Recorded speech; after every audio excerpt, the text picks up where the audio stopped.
ada 3 hal yang Allah rahasiakan dalam setiap kematian. Yang pertama, Allah merahasiakan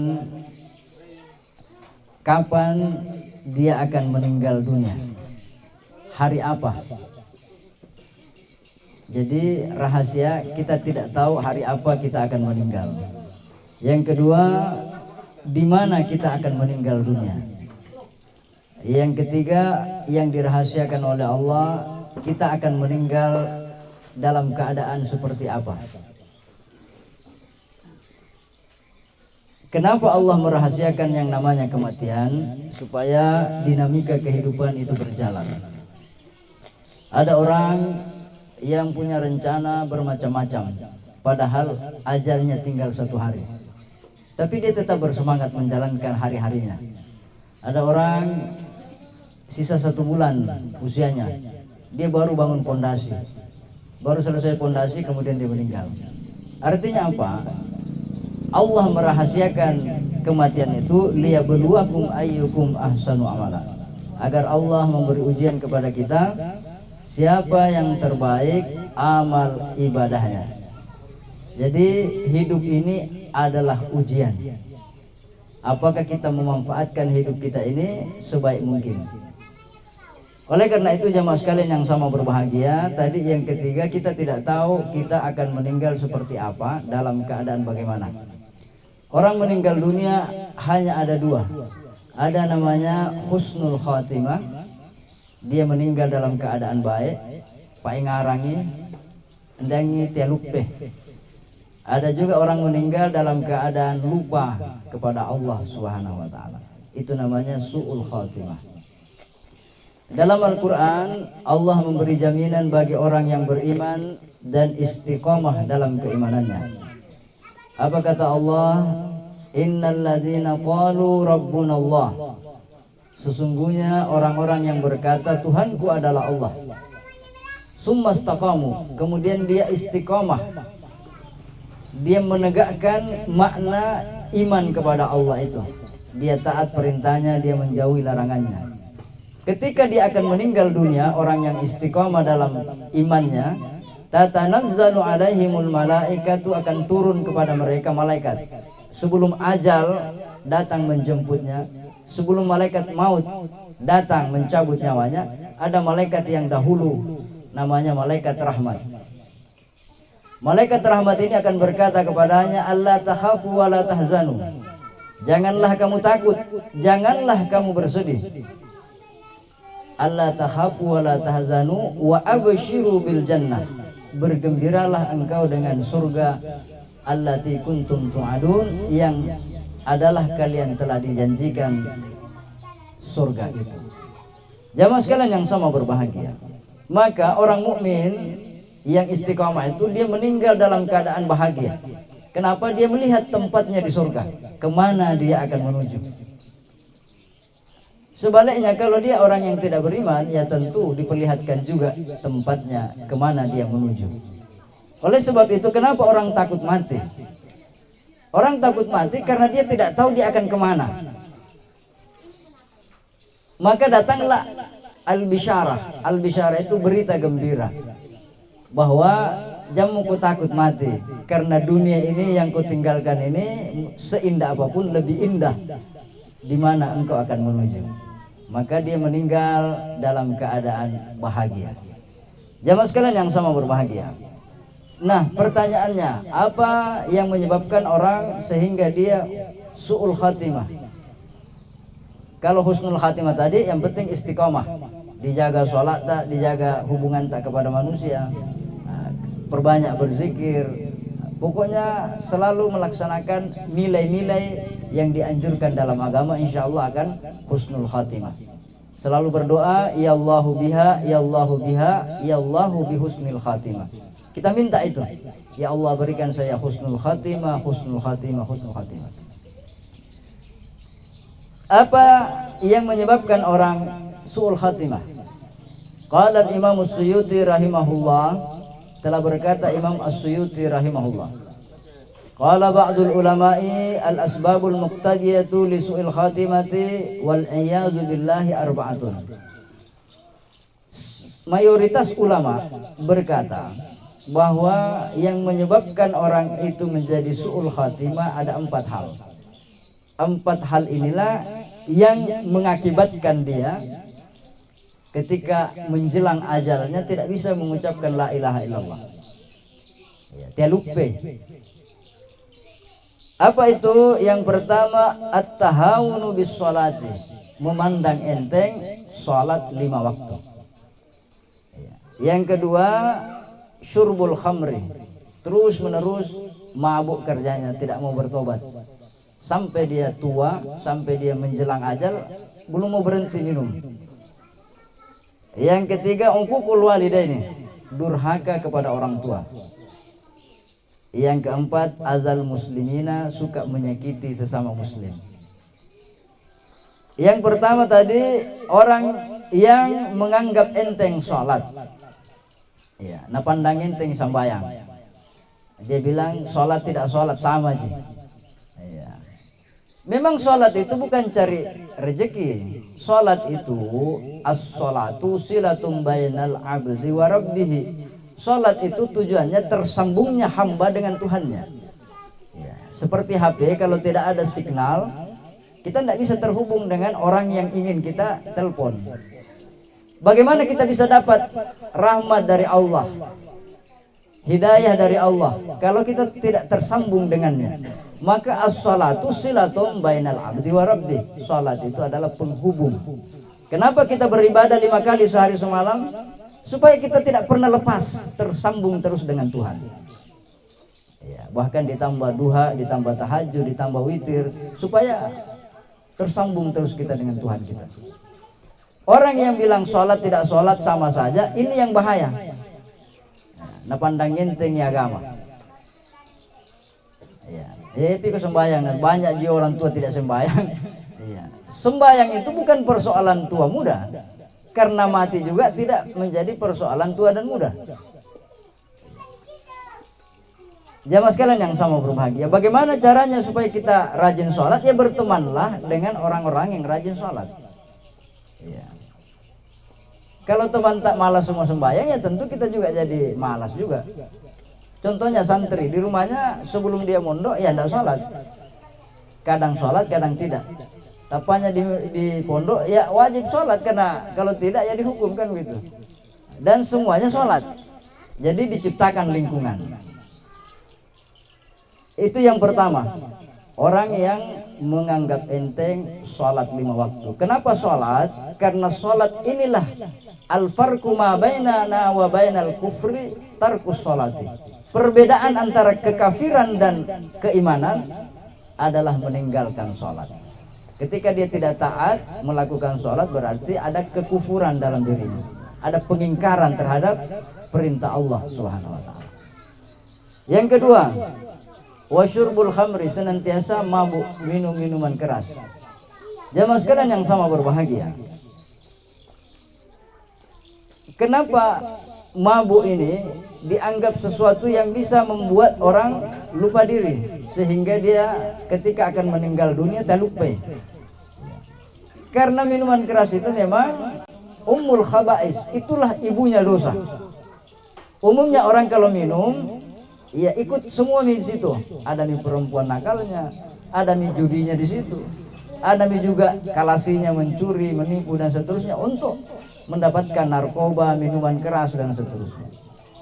Jadi yang berat itu bagi orang yang terus menerus tidak mau berubah. Hati-hati bagi orang-orang yang kecanduan minuman keras, apalagi narkoba dan seterusnya, bisa menyebabkan su'ul khatimah. Yang ketiga, uququl walidain, durhaka kepada orang tua. Ini jangan dianggap remeh. Jangankan orang yang tidak beribadah, orang yang rajin ibadah saja, kalau dia durhaka kepada orang tuanya, di ujung hayatnya bisa dipastikan dia tidak akan mampu mengucapkan la ilaha illallah. Ada sahabat Nabi namanya Alqamah, seperti yang tadi malam saya ceritakan. Dia sahabat Nabi, tapi dia tidak mampu mengucapkan kalimat la ilaha illallah karena dia durhaka kepada orang tuanya. Nanti terbuka lidahnya ketika orang tuanya memaafkannya. Apalagi kalau orang yang memang ahli maksiat, selalu kerjanya hanya menyakiti orang tuanya saja, maka bisa menyebabkan dia su'ul khatimah. Yang keempat, yang menyebabkan orang su'ul khatimah itu azal muslimin, suka menyakiti sesama muslim. Menyakiti ini tidak mesti memukul, tidak mesti apa. Yang paling banyak sekarang ini kan di dunia media sosial yang begitu tidak bisa lagi dikontrol. Orang seenaknya saja caci maki ulama, caci maki pemerintah, caci maki memviralkan orang. Itu kita tidak biasa berpikir bagaimana perasaan orang itu.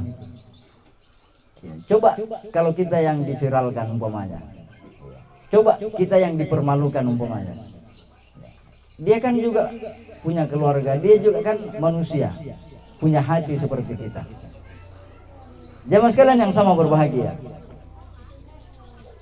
Al-mu'minu lil mu'mini kal bunyan yashuddu ba'duhu ba'da. Seharusnya orang beriman itu seperti bangunan, menguatkan, saling mengingatkan. Ya. Nah, sementara kalau di zaman sekarang ini saya lihat kalau ada aibnya orang justru disengaja diviralkan. Kenapa? Supaya monetisasi. Ya, supaya dapat viewer banyak. Justru aibnya orang yang diviralkan. Hati-hati jamaah sekalian yang sama berbahagia. Ini bisa menyebabkan kita su'ul khatimah. Justru kita yang menutupi aibnya saudara kita. Man satara musliman satarallahu yaumal qiyamah. Siapa yang menutupi aib saudaranya, justru Allah di akhirat nanti akan menutupi aibnya. Tapi siapa yang membuka aib saudaranya, insya Allah Allah akan buka juga aibnya dia. Maka hati-hati, jangan suka menyakiti sesama muslim, bisa menyebabkan su'ul khatimah. Jamaah sekalian yang sama berbahagia. Kemudian dalam kalam yang lain, ulama lain berkata min asbabi su'il khatimati arba'atun. Termasuk di antara hal-hal yang bisa menyebabkan orang su'ul khatimah, al-aqidatul fasidatu wal imanu da'ifatu. Keyakinan yang melenceng dan iman yang lemah. Makanya dalam sholat itu kita baca surah Al-Fatihah. Dalam surah Al-Fatihah itu ada ayat yang selalu kita baca. Apa itu? Ihdinas siratal mustaqim. Ya Allah, berikan hidayah, berikan petunjuk kepada kami jalan yang lurus. Setiap kita sholat, setiap rakaat kita baca itu. Ya Allah, ihdinas siratal mustaqim. Supaya kita tidak melenceng dalam akidah yang sesat. Supaya iman kita ini dikuatkan oleh Allah Subhanahu wa taala. Pertanyaannya, apa itu hidayah? Hidayah itu Allah sudah berikan kepada kita. Cuman kita ingin hidayah itu ditambahkan oleh Allah. Ada hidayah yang pertama, setiap orang dapat hidayah. Kan biasa kita tanya, kenapa enggak sholat kok? Kenapa enggak ke masjid kok? Kenapa enggak puasa? Saya belum dapat hidayah. Setiap manusia itu dapat hidayah. Hidayah yang pertama itu kita dikasih panca indera, dikasih akal. Akal manusia itu adalah hidayah. Kita bisa bedakan mana hal baik, mana hal buruk. Kita bisa bedakan mana yang benar, mana yang salah. Selama ada akal kita. Akal kita itulah yang menuntun hidup kita untuk berada dalam rel yang benar. Itu hidayah yang pertama. Semua orang dapat hidayah. Yang kedua, Allah mengutus para rasul. Ada 124.000 nabi yang diutus oleh Allah. Ada 313 rasul yang diutus oleh Allah. Itu hidayah. Yang ketiga, Allah menurunkan 114 kitab. Iya. Yang kita ketahui ada 4. Iya. Taurat, Injil, Zabur, dan Al-Quran. Itu hidayah. Jadi sudah 3. Pertama tadi Allah kasih kita akal, yang kedua diutus nabi, yang ketiga ada kitab, yang keempat hidayah itu kadang muncul kesadaran dalam hati kita. Umpamanya ada keluarga kita meninggal, wih meninggal betul orang di, ada kejadian seperti kemarin gempa bumi, sadar semua orang, ramai masjid, mau baik tsunami, marak mati. Iya, saya ingat sekali itu. Wih, kenapa ini subuh 2 baris ini masjid ini? Oh, gempa bumi, kapan nah, gitu. Iya. Itu hidayah. Tetapi hidayah itu seiring berjalannya waktu ya luntur lagi. Makanya perlu dicas. Seperti saya bilang tadi malam, HP itu butuh cas. Ya. Kalau lama kita tidak mendengar nasihat, ya, baik dari dalam diri kita, baik dari luar, maka imannya menjadi dhaif. Ketika imannya dhaif, bahaya, jangan sampai kita pada saat iman kita lemah, kemudian datang ajal kita. Nauzubillah. Jamaah sekalian yang sama berbahagia. Jadi kadang ada orang bermimpi, dia mimpi dia lihat dirinya disiksa di neraka, itu hidayah. Kadang kita berjumpa dengan orang yang saleh, tiba-tiba hati kita terenyuh, hati kita tersentuh dengan nasihatnya, itu hidayah. Jadi hidayah itu 4 macam tadi ini sudah luar biasa. Dan dia masih mengatakan saya belum dapat hidayah. Itu pertanda bahwa keyakinannya rusak. Dalam agama jamaah sekalian yang sama berbahagia, apa kata Rasulullah? Awwaluddini ma'rifatullah. Yang pertama wajib dipelajari dalam agama adalah mengenal Allah. Kenapa wajib mengenal Allah? Jamaah sekalian yang sama berbahagia, kita tinggal di Indonesia. Yang pertama diajarkan kepada kita, kepada anak-anak kita, apa lambang negara kita, apa bendera negara kita, siapa presiden negara kita. Kenapa? Karena dia tinggal di Indonesia. Kalau kita masuk di rumah seseorang, ya, yang pertama kita bertanya, ini rumah siapa yang punya? Ya, karena kita dijamu, diberi makan, diberi minum. Oh, ini ternyata rumahnya Pak Bakdu umpamanya, rumahnya Pak Kaco umpamanya. Kita ini sejak dilahirkan sampai sekarang kita diberi rezeki yang tidak ada hentinya. Diberi udara gratis, diberi minum gratis, diberi kesehatan gratis. Tiba-tiba kita tidak punya rasa ingin mengenal Allah. Padahal seharusnya yang pertama yang harus kita kenal Allah, si pemberi rezeki itu. Maka yang wajib pertama diketahui dalam agama adalah mengenal Allah. Jemaah sekalian yang sama berbahagia. Jadi awaluddin ma'rifatullah. Yang pertama yang wajib dikenal adalah mengenal Allah, supaya akidah kita, keyakinan kita tidak melenceng. Yang kedua yang menyebabkan orang su'ul khatimah, yuzhirul hasanata wa yaktumus sayyi'ata. Ada orang dia menampakkan kebaikannya, tapi keburukannya dia sembunyikan. Jadi pencitraan, kemana-mana dia kelihatannya saleh, songkoknya rapi, bajunya rapi, jenggotnya waduh luar biasa. Ketemu assalamualaikum, padahal di rumahnya kerjanya mabuk, kerjanya maksiat. Tapi yang dia nampakkan di publik seolah-olah dia orang saleh. Apalagi kalau musim kampanye, biasanya datanglah mereka seperti malaikat. Pak, ada yang bisa saya bantu? Datang masjid, datang di pondok pesantren, salami Pak Kiai, doakan kami buka berkah. Soleh kelihatannya. Setelah itu ya nelupa nih. Ini bisa menyebabkan orang su'ul khatimah. Lain di dalam, lain di luar. Orang mukmin itu seperti pepatah Bugis mengatakan, seperti barongko. Kita barongko. Barongko itu kue wajib bagi orang Bugis. Ada orang kawin pasti ada barongko. Ya. Kenapa barongko? Namanya barongko itu barakku atau laudoko. Ya, itu kue yang paling jujur. isinya pisang, pembungkusnya pisang. Itu orang Bugis. Artinya kita orang Sulawesi Selatan. Dia jujur. Biasanya kan bungkusnya lain, isinya lain. Isinya pisang, bungkusnya pisang.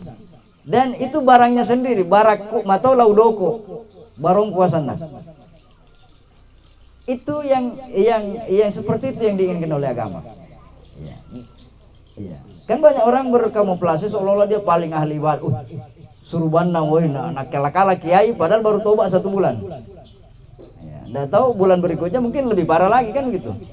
Ya, jadi artinya seperti ini. Seperti santri, saya tidak suruh pakai surban, saya tidak suruh pakai gamis kayak kiai begitu enggak. Kenapa? Supaya dia jangan menampakkan lebih daripada apa yang ada dalam dirinya. Nah, orang kan yang diviralkan kan baik-baik saja. Kita lihat di media sosial, luar biasa nih Pak Dusungnya, kesana bantu orang, kesana bantu orang. Tapi kan yang dinampakkan kan kebaikannya. Kita tidak tahu di luar itu apa. Jamaah sekalian yang sama berbahagia, artinya apa? Kita berupaya berlaku jujur. Ya, berlaku jujur kepada Allah. Ya, Allah Maha mengetahui, ya'lamu sirra wa akhfa. Dia mengetahui apa yang kamu nampakkan dan apa yang kamu sembunyikan. Ya. Kemudian yang ketiga, yang menyebabkan orang akan su'ul khatimah ad-dawamu 'alal ma'siyati. Terus menerus dalam maksiat. Sudah putih rambut, sudah ompong gigi, sudah keriput kulit, belum ngopi datang di masjid. Kerjanya hanya nongkrong di pos ronda. Ya, ngeceki sampai larut malam. Ya, ya bisa sekali-sekali, tapi kalau itu terus dikerja wah. Mau tuan je. Mau sampai kapan kita begitu? Teman kita, tetangga kita satu persatu sudah meninggalkan kita. Kita cari anu mate nih anu di, anu mate to nih anu di. Nah, kita yang menyadarkan diri kita sampai kapan kita mau terus-menerus menjadi orang yang lalai. Apalagi dalam dunia maksiat. Ya. Kemudian yang terakhir, jamaah sekalian yang sama berbahagia, umumnya yang menyebabkan orang meninggal dalam keadaan su'ul khatimah hubbud dunya. Berlebihan mencintai dunia. Bukan dilarang kaya, enggak. Saya selalu sampaikan, Nabi itu tidak melarang orang kaya. Silakan. Sahabatnya Nabi Abdurrahman bin Auf, orang yang kaya sekali. Utsman bin Affan, menantunya Nabi, dia itu sangat kaya. Kalau nyumbang itu miliaran. Ya, miliaran. Ya. Artinya dia tidak melarang orang kaya. Tetapi jamaah sekalian yang sama berbahagia, seperti doanya Syekh Hasan Asy-Syadzili, apa doanya? Beliau berkata, Allahumma wassi' li rizki fi dunyaya. Ya Allah, lapangkan rezekiku di dunia. Wala tushghilni bihi an ukhraya. Tapi jangan engkau membuat aku lalai dari akhirat gara-gara sibuk mengurusi dunia saya. Ya Allah, buka rezeki saya. Tambah rezeki saya, tapi jangan engkau membuat saya sibuk mengurusi rezeki ini sehingga saya lalai daripadamu. Waj'alhu aunan li ala talabika. Jadikan rezeki yang engkau berikan kepadaku sebagai penolong untuk saya gunakan di jalan menuju ridhomu. Ya, jadi tidak apa-apa minta rezeki, tapi minta rezeki yang membuat kita tidak sibuk lalai kepada Allah, dan rezeki yang berkah. Rezeki ini membantu kita semakin dekat kepada Allah. Nah, kan banyak orang waktunya belum ada mobilnya, rajin ke masjid. Tapanya ada mobilnya, nah lewati masjid. Ya kan begitu. Waktunya belum banyak hartanya, sering datang silaturahmi seperti ini.